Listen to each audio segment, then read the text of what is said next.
right, good afternoon. Thank you for coming.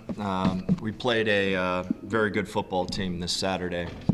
I thought the defensive front and the back end for Mississippi State was excellent. I thought Cam did some good things in a tough situation. I felt at times we ran the ball effectively, and defensively they were exceptional on offense. Whenever you watch the tape, you would have thought that there was scheme issues, what have not. The wide receivers were phenomenal, and I thought the quarterback was completely on point. And in Mike Leach's offense, anytime you have the ability to run the football the way that they've been running it, it's tough to defend. But I thought the offensive line for Mississippi State was excellent. And special teams-wise, we're not happy with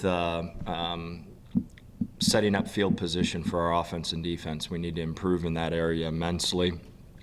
But the first half of the season is over. We talk about having 3 seasons in the MAC. The first 4 games is the non-conference. We came out of it 1-3. We wish to be 2-2.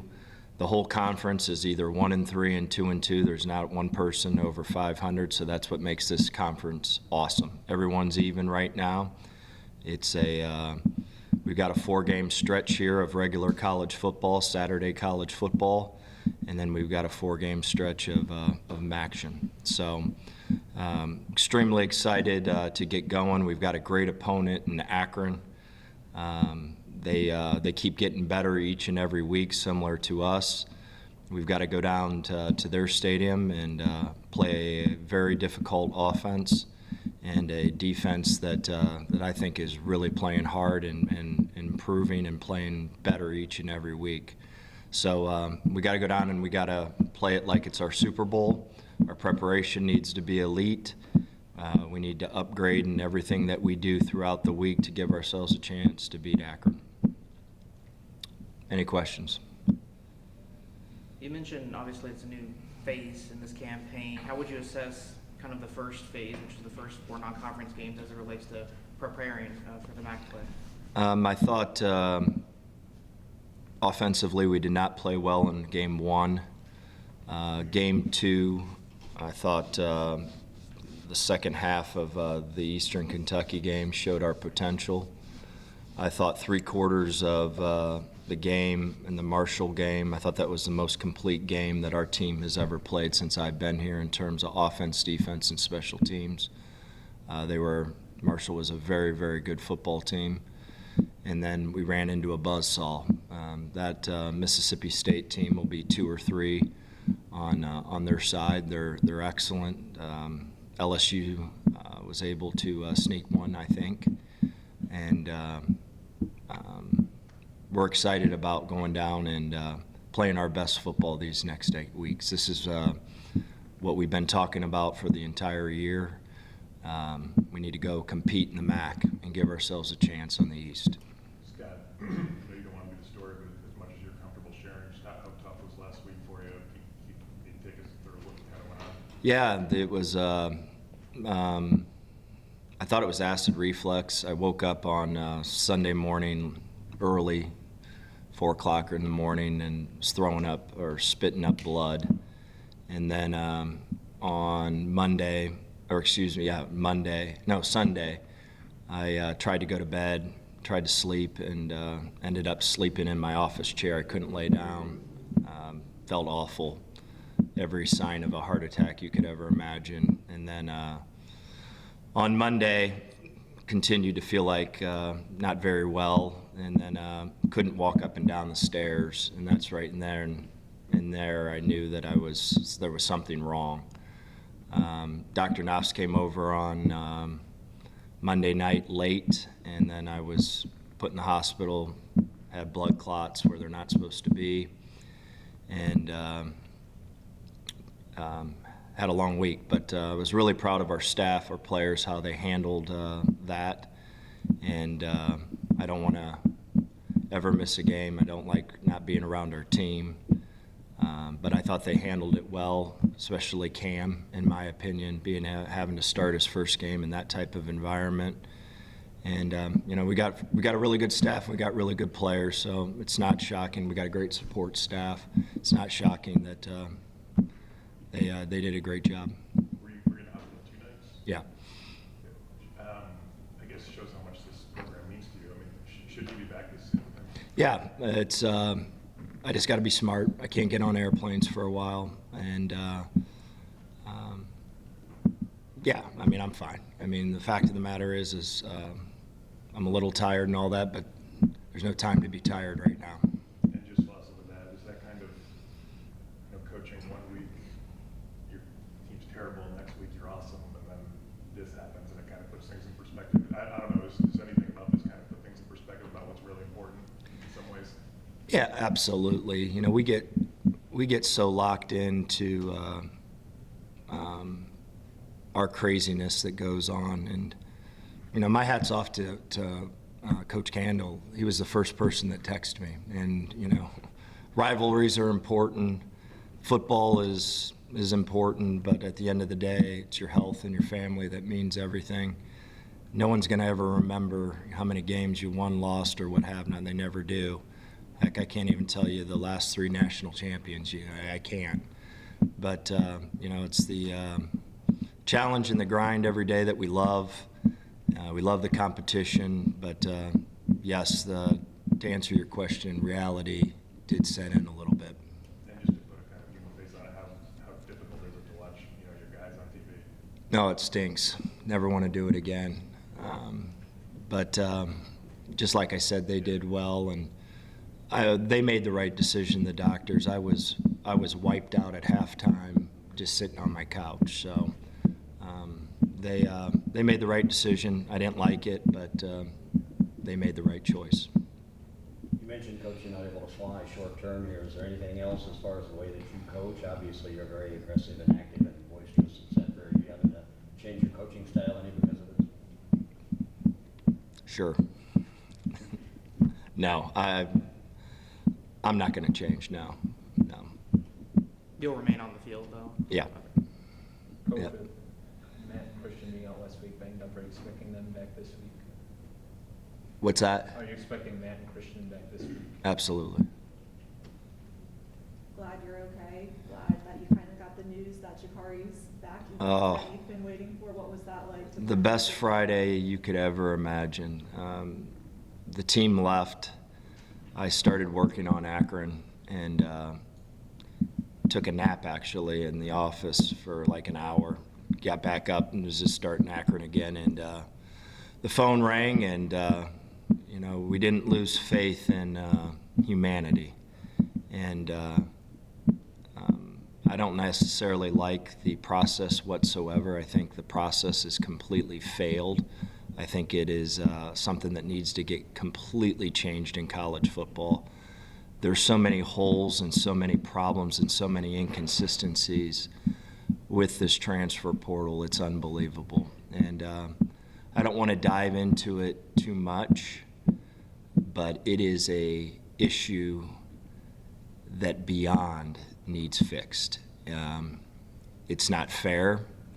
It's not consistent. Information is not consistent being shared from school to school. It's a really big problem that I hope to goodness, because people are good. People want to be good. But right now, that system right now is a complete mess, to say the least. And Jakari should have been eligible in January. And if we had the information, he would have been eligible in January. So he lost 3 football games because of a broken, beyond broken system. How does getting a guy like that help with his experience, help with the continuity of your? Well, we've been waiting for it. We really think that him at center, Jalen Grant at left guard, Bronson at right guard, Tunde and Cam and Jeremiah at left tackle, rotating in with Alex at right. We think we've got a much, much sounder, better offensive line than what we've had here in the past. And then Cade, obviously, will be great at that, subbing in with Bronson at the right guard position. So it makes things a heck of a lot easier, especially losing the back. Losing Terrion is not an easy deal, and so yeah, having the center is really important. I don't mean to ask one more question about this, but maybe if it's a message to others to listen to your body, could it have been, I don't know, did you go just in time? Could it have been? Yeah, they said it was 24 hours away from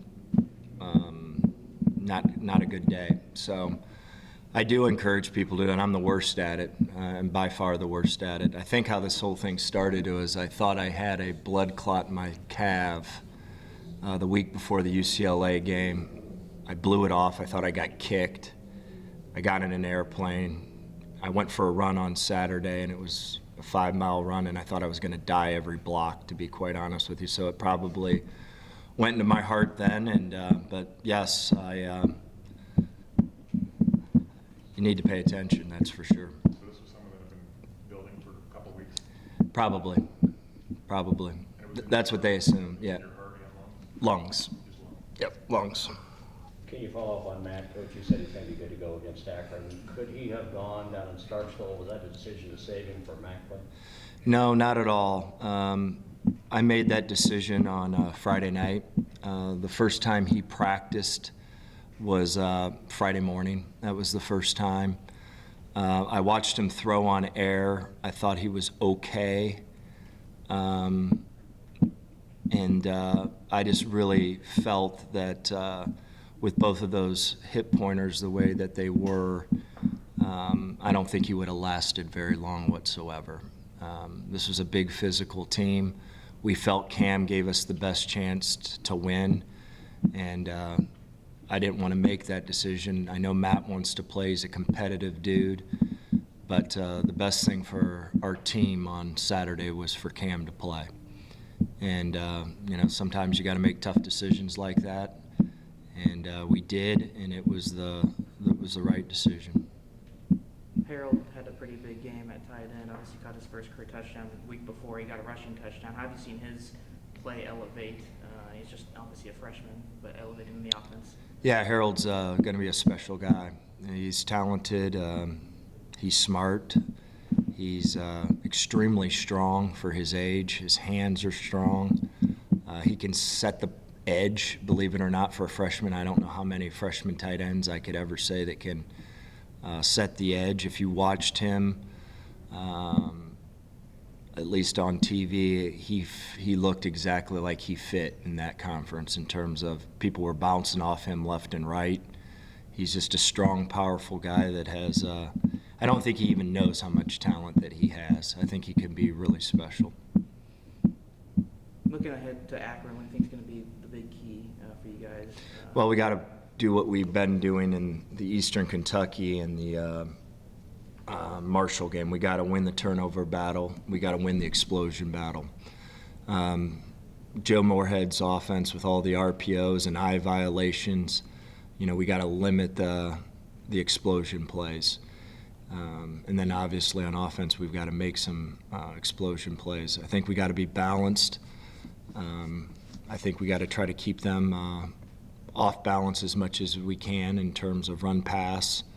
And, I think this will be a great competitive game. And just like I said when we lost to Eastern Kentucky, the emblems on the helmet, all that stuff, right now in college football is meaningless. I mean, you got to bring it every single week. There's no such thing as a cupcake game. And you see that throughout college football right now. I mean, it's unbelievable. So we got to bring our A game for sure. Defensively, I know obviously there's a lot of points given up in Starkville, but obviously the week before against Marshall, defense played lights out. How do they kind of regain their confidence, and how do you expect? Well, it was whenever you watch the tape, we're 3 inches away from knocking the ball down. The DBs broke when they were supposed to break, and the fact of the matter is God gave those Mississippi State receivers a little bit more talent than our DBs, but our DBs, they're not going to lose confidence. Eric Lewis. Eric Lewis is very confident, and that's why I love Eric. You know, he really gives a presence to that defense and really presents confidence to them. And he'll be out of his mind this week in practice. He'll do a great job to get ready for this Akron game. Now, you had mentioned, obviously, you guys take every season in 3 different phases. Now that you guys have reached MAC play, is there a new, I guess, vibe or psyche with the team now that you guys, you mentioned obviously it's a clean slate, you guys are starting MAC season? Well, just like I said, everyone's the same right now. I think we have 4 teams that are 2-2. We wish we were one of those teams. We let one slip away. We're all 1-3. We're all 2-2. It's every week's going to be.